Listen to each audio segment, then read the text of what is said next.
আজকে আমি ঠিক করেছি আমার বাবার জেরক্সের দোকান থেকে যেইটুকু টাকা ইনকাম হবে সেই টাকাটা দিয়ে কিন্তু আমি একটা মাটির টব কিনবো। আর আমি এখান থেকে মাটি সংগ্রহ করে নিচ্ছি, দেখে নাও। এটা কিন্তু একটা বাড়ি ভেঙেছে, সেই রাস্তার ধার থেকে আমি মাটি সংগ্রহ করছিলাম। অ্যালোভেরা গাছটা খুব তাড়াতাড়ি বড় হয়ে গেছে, আর এটার এমন একটা অবস্থা হয়েছে যে এটা খুব তাড়াতাড়ি রিপোর্টিং না করতে পারলে এটা কিন্তু একেবারেই নষ্ট হয়ে যাবে। আর এই টবটাই কিন্তু আমি কিনেছিলাম, মাটি জমে এমন একটা অবস্থা হয়ে গেছে, এটা ভাঙাও যাচ্ছিল না, আর আমার কাছে ভাঙার মতো কিছু ছিলও না। অনেক কষ্টে গরমের মধ্যে মাটিগুলো গুঁড়ো গুঁড়ো করতে পেরে তারপরে একটা বড় টব নিয়েছিলাম, যেটা নতুন কিনেছিলাম।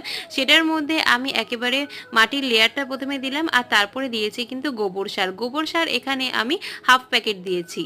আর এখানে দেখো এই গোছা গোছা আমার বড় বড় অ্যালোভেরা গাছগুলো, যেটা আমি কিন্তু রিপোর্টিং করতে চলেছি। বন্ধুরা, ভিডিওটা 1 মিনিটের হলেও আমার কিন্তু এই গরমে একা হাতে সম্পূর্ণ কাজ শেষ করতে 2.5 ঘন্টারও বেশি সময় লেগেছে। তাই ভিডিওটা অবশ্যই লাইক করে চ্যানেলটা সাবস্ক্রাইব করে দিও।